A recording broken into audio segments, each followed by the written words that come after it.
It was the first snow of December when I decided that this Christmas, I wouldn't be the one sitting outside the window watching everyone else laugh.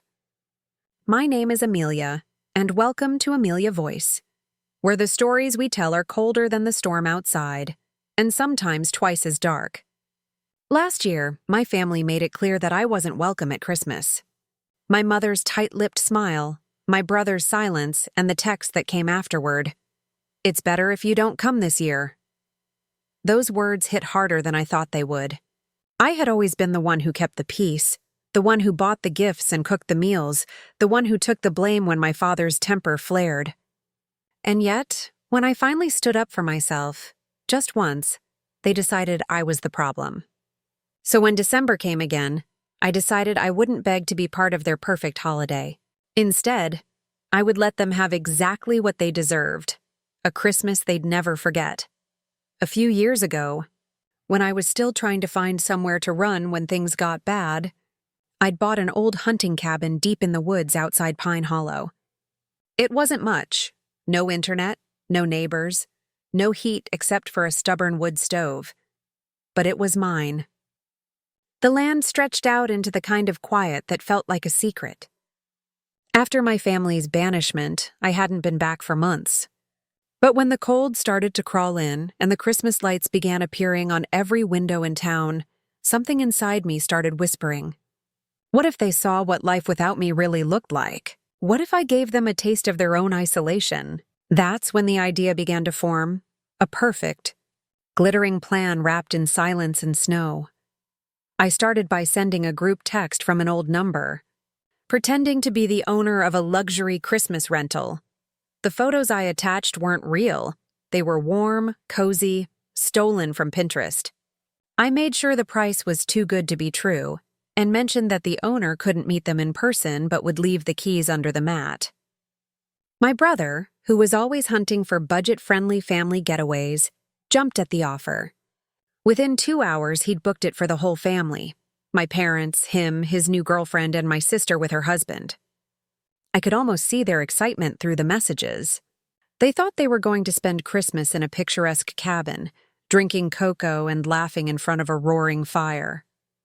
They had no idea that the place waiting for them was the same freezing, half-rotten cabin I'd been fixing up for years. The week before Christmas, I drove out there alone. The road was rough and covered in ice, the kind of path that made you question whether you should have turned back miles ago. I parked my truck behind a line of pine trees and stepped out into the biting air. The cabin stood there, quiet and crooked, the porch sagging under the weight of snow. I unlocked the door and breathed in the familiar mix of dust and old wood smoke. Everything was just as I'd left it, the creaky floorboards, the cracked window, the smell of the woods pressing in from every direction. I spent the next 2 days preparing it for my family's vacation. I took out the few things that made it livable. Blankets, food, matches, and left behind just enough to make it look authentic. The power lines had been down since last winter, so the only light came from an old lantern. I let the temperature drop until you could see your breath inside. It wasn't dangerous. Not really, just uncomfortable enough to make a point. On Christmas Eve, I hid my truck farther down the trail and waited. The snow had started again, falling thick and fast, blanketing everything in white. Around dusk, I saw headlights winding up the hill. My heart pounded as their SUV crawled through the snowdrifts and came to a stop in front of the cabin. I could hear them laughing as they climbed out. My mother's familiar voice, my brother's teasing tone, the muffled sound of my sister complaining about the cold. They looked happy for now. I stayed hidden behind a tree, watching as they opened the door, expecting warmth and comfort, only to be greeted by darkness and a blast of icy air. My mother's voice wavered. "Didn't the ad say there was heating?" My brother fiddled with the lantern, muttering curses. Within minutes, their laughter began to fade, replaced by frustration and confusion. I should have felt guilty. I didn't. They unpacked their things anyway, convincing themselves that the problem was temporary. I watched from the trees, unseen, as they tried to light the stove, only to realize there was no wood left inside. My sister found a few broken chairs and started burning them for warmth. My father stomped around outside, blaming everyone but himself, his breath visible in the cold. I could almost predict every argument, every word, like a script I'd already lived 100 times. And that's when it hit me. The reason I'd done all of this wasn't revenge. It was control. For once, I was the one setting the scene. I was the one watching them struggle. The one invisible hand that had orchestrated their discomfort. But as the hours passed and night deepened, something shifted. The wind howled through the trees, and the temperature dropped faster than I'd expected. The snow thickened until even the road behind them disappeared. I realized too late that they might not be able to leave even if they wanted to. The thought sent a tremor through me. I told myself it was fine. They had blankets in their luggage, food in the car. Still, as I stood there watching the flickering light from the cabin window, I felt the first crack of uncertainty in my perfect plan. That's when my phone buzzed, a message from my brother. "Amelia, did you know about this place?" He wrote. My throat went dry. How could he possibly suspect? Then another text followed. "This cabin. It feels familiar." I froze. He couldn't know. There was no way. I hadn't told anyone about the cabin, hadn't even mentioned it since I bought it years ago. But as I looked at the way the snow piled against the door and the faint glow coming from the window, a memory stirred. Christmas years ago, before everything went bad. My father chopping wood, my mother humming, me as a little girl sitting on that same porch with a cup of cocoa. The cabin wasn't just mine. It had once been ours. They had owned it long before I did, before selling it after a family fight I barely remembered. My plan hadn't led them to my cabin. It had led them back to their own past. The realization hit me like the wind that tore through the pines. This wasn't just my secret refuge. It was a piece of our family's buried history. I hadn't stolen some forgotten corner of the woods to call my own. I'd reclaimed the very place where our story had first cracked apart. The same cabin where my parents' marriage began to rot, where shouting replaced laughter, and where one Christmas night, my mother packed our bags in silence while my father slammed doors and cursed the snow for falling too hard. That was the last Christmas we'd ever spent together as a family. I was 10 years old then, standing by the window, watching snow swallow the car tracks as we drove away. I hadn't been back since until now, and as I stood there in the darkness, watching them stumble through the same door they'd sworn never to open again, I wondered if the universe was playing its own cruel trick. Inside, the scene had shifted from confusion to quiet panic. My brother's girlfriend was rubbing her hands together, whispering that maybe they should drive back to town. My mother stood by the dead stove, staring at the ashes like they might answer her questions. My father was pacing again, muttering about false advertising and lawsuits. My sister had pulled her phone out, waving it in the air for a signal that would never come. I could almost hear her sharp, accusing tone.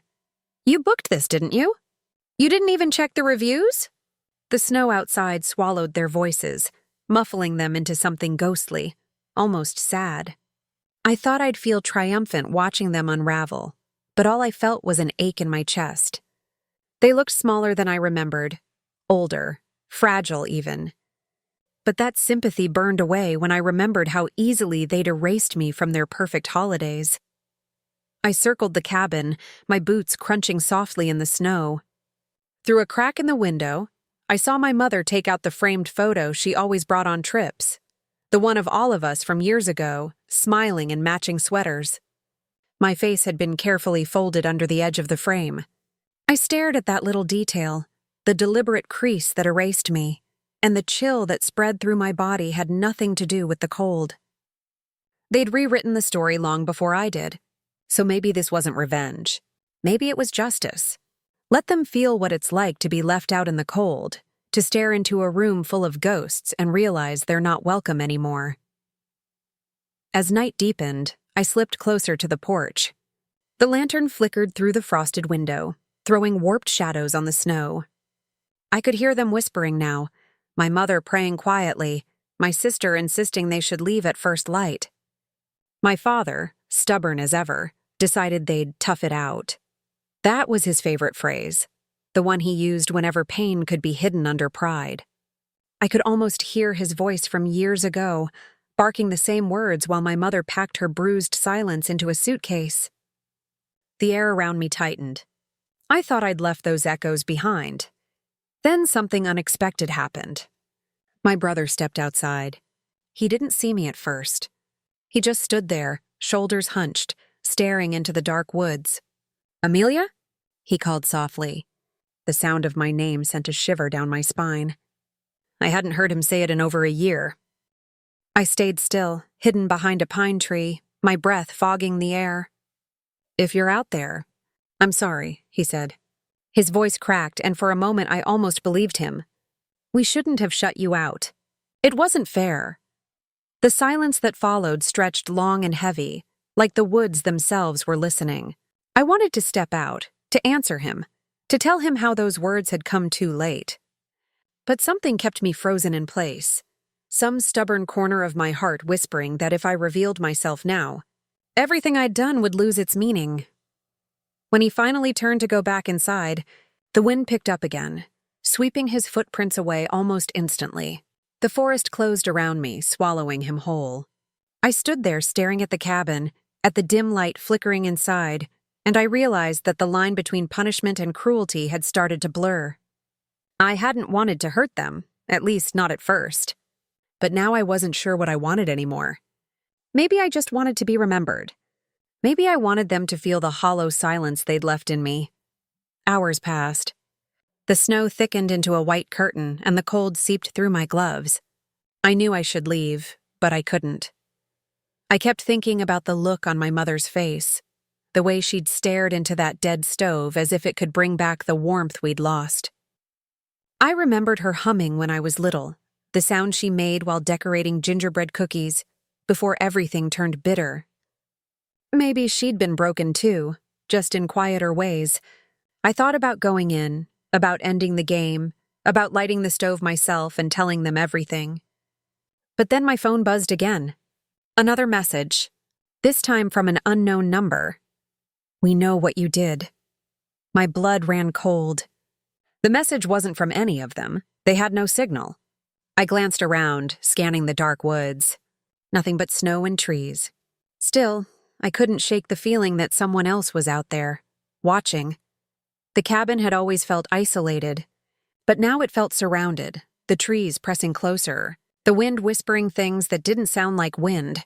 For the first time, I wondered if I had truly been alone in this plan. The message came again. "It's time to come inside." My heart pounded. I took a step back, my boots crunching against the frozen ground. I thought maybe it was a trick of my mind, the guilt finally catching up to me. But then, through the swirling snow, I saw it, the faint outline of a figure standing by the old well behind the cabin, still, watching. My breath caught in my throat. It wasn't anyone from my family. The shape was too tall, too still. I blinked and it was gone. Just the snow falling quietly again, erasing everything. I turned toward the road, half ready to run, when the cabin lights suddenly went out. All of them. Total darkness. And from inside, a scream. The scream sliced through the night like a knife through glass, high and sharp, echoing across the frozen trees. My heart seized. For a moment I couldn't move. I just stood there, the wind howling around me, every muscle locked in a cold, electric terror. Then instinct took over and I ran. The snow grabbed at my boots as I stumbled toward the cabin, the air thick with frost and fear. Another scream. This time my mother's voice, ragged, desperate. "Help! Someone, please!" I skidded onto the porch, my hand shaking as I reached for the door. But it swung open before I touched it. My brother stood there, eyes wide, face pale as bone. "Something's wrong," he gasped. "Dad, he's gone." Inside, the lantern had fallen and cracked, its flame extinguished, leaving only the faint glow of the dying embers in the stove. The room looked even colder now, like the shadows had grown thicker in my absence. My sister was pressed against the wall, sobbing. My mother was kneeling on the floor near the open door, clutching one of Dad's gloves. The snow around her was disturbed, dragged in strange patterns across the threshold. There were footprints, bare footprints, leading from the door to the edge of the woods. I felt my stomach drop. "He went outside," my brother said, voice shaking. "We heard something. Thought it was you." His eyes darted to me then, realization flickering there like a spark. "Amelia, why are you here?" I didn't answer. My mouth opened, but no words came. How could I tell them I'd orchestrated this entire nightmare? That the invitation, the cabin, the cold, it had all been me? The guilt tangled in my throat like barbed wire. Instead, I whispered, "We need to find him." The four of us grabbed whatever light we could, a phone flashlight, a lantern half filled with oil, and stepped out into the storm.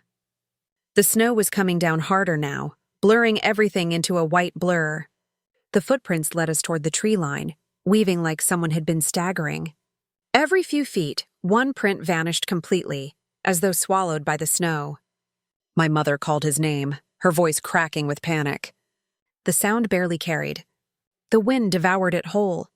The woods were alive with whispers, the kind that aren't real, but feel real when you're terrified. My breath came in ragged bursts, fogging the air. We followed the trail until it simply stopped near the old well, the one I'd seen the figure by earlier. The snow around it was disturbed, the lid slightly open, and for a moment none of us moved. My sister clutched my arm so tightly her nails dug into my skin. "Is he—" She couldn't finish the sentence. My brother knelt beside the well, shining his light down into the darkness. "Dad?" His voice trembled. Only silence answered back. Then faintly something shifted below, something heavy. A scrape. A breath. My mother lunged forward, but I grabbed her arm. "Don't," I hissed. "We don't know what's down there." She wrenched away from me, her grief stronger than fear, and screamed into the void, "Michael! Answer me!" The sound echoed back, warped and hollow. No reply. I looked around, scanning the tree line, and that's when I saw it again, a figure standing just beyond the reach of our lights. Tall, still, face obscured by the snow. My pulse roared in my ears. "There's someone there," I whispered. My brother swung his flashlight toward it, but by the time the beam reached, the figure was gone. Just a swirl of flakes and darkness. Something primal took hold of me then. The feeling that we weren't supposed to be here, that the woods themselves wanted us gone. "We need to go back," I said. "Now," but no one listened. My mother kept calling, my sister crying softly, my brother staring into the blackness like it might give him an answer. I turned back toward the cabin, and that's when I saw something that froze me completely. On the porch, the door was wide open again, and standing in the doorway was my father. At least I thought it was him. His shape was there, his coat, the tilt of his head, but his face was wrong. His eyes looked too dark, too distant. He didn't move when I called out. Didn't blink. Just stood there staring at us through the snow. My mother gasped. "Michael?" she whispered, stepping forward. He didn't answer. He turned, slow and deliberate, and walked back inside without a sound. My brother rushed after him, slipping on the ice as he ran. I followed, adrenaline surging. When we burst through the door, the cabin was empty again. No footprints. No sign of him. Just that same dead silence, thick and suffocating. The stove flickered back to life suddenly, flames bursting through the grate as if someone had lit it from inside. My sister screamed, stumbling backward. The fire glowed unnaturally bright, and for a split second, I saw something inside the flames. An outline, a shadow shaped like a man. I stumbled back, my mind refusing to understand. "This doesn't make sense," I muttered. The stove wasn't even working. My brother was pale, shaking his head. "It's not him," he whispered. "Whatever that is, it's not Dad." My mother sank to her knees, sobbing, whispering apologies to a fire that wasn't real. I turned toward the window, and outside, through the storm, that figure stood again, closer this time, watching, waiting. I realized, with a horrible certainty, that this wasn't about revenge anymore. It wasn't even about us. Something else had come back to the cabin. Something older. Something that had never left. The wind screamed through the cracks in the walls, rattling the windows like fists pounding from the outside. My sister clutched her rosary, whispering prayers under her breath. My brother stood guard by the door, but we all knew no lock would keep it out. I glanced down at my phone, desperate for a signal, and saw one new message flash across the screen. Same number as before. You brought them back. My heart stopped. Before I could react, the lantern flared, a burst of light so bright it blinded us for a moment. And when the glow faded, the fire was gone. So was the warmth. The cabin plunged into darkness again, except for the faint outline of handprints appearing on the frosted window from the outside. One by one, pressing closer. For a long, unbearable moment, none of us moved. The handprints on the window were too deliberate, too human. 5 fingers. Pressed slow, steady, like someone testing the glass from the other side. My mother's voice broke first, a trembling whisper. Michael? But even as she said it, we all knew it wasn't him. The prints multiplied, spreading across the fogged window pane, one, then another, until it looked like a crowd was gathering outside. My brother stumbled back, nearly knocking over the lantern again. This isn't real, he said, voice rising. It's just the wind, it's... A sharp, hollow knock cut him off. 3 knocks, slow, heavy, each one vibrating through the wood like a heartbeat. The sound came from the front door. The same door we'd bolted shut minutes ago.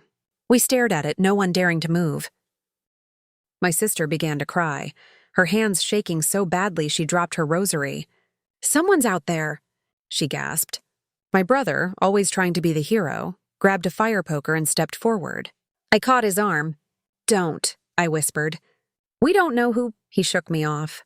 It's Dad, he said, his voice cracking, more like a plea than a fact. He reached for the lock. I grabbed him again, harder this time. It's not him! But it was too late. The door creaked open. The cold rushed in like a living thing, curling around our ankles, sliding across the floor in a mist. For a moment, there was nothing but darkness beyond the doorway. Pure black, the kind that feels like it's looking back at you. Then from that darkness, a shape stepped forward. It moved slowly, deliberately, its boots crunching on the wood. I could see the outline of a coat, a face hidden in shadow. Michael? My mother whispered again, her voice small, broken. The figure paused, tilted its head slightly, as if the word sounded unfamiliar, and then took another step closer. I felt my stomach twist. Its movements were wrong. Too smooth, too patient. I wanted to scream, to tell everyone to run, but my throat wouldn't work. The figure stopped just past the threshold, and for a heartbeat, I thought I could see my father's face, only not quite. His eyes were too dark, his skin too pale, and when he opened his mouth to speak, no sound came out. Just a slow exhale, a foggy breath that smelled faintly of ash and something metallic. My mother reached for him, tears spilling down her cheeks. My brother tried to pull her back, but she slapped his hand away.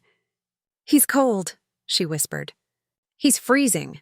She wrapped her arms around him, and for a second, he didn't move. Then, suddenly, his hands came up, gripping her shoulders too tightly. She gasped, struggling. The lantern flickered violently, and in that light, I saw it. His fingers digging in deep, too strong, too long. His nails blackened like char. Let her go!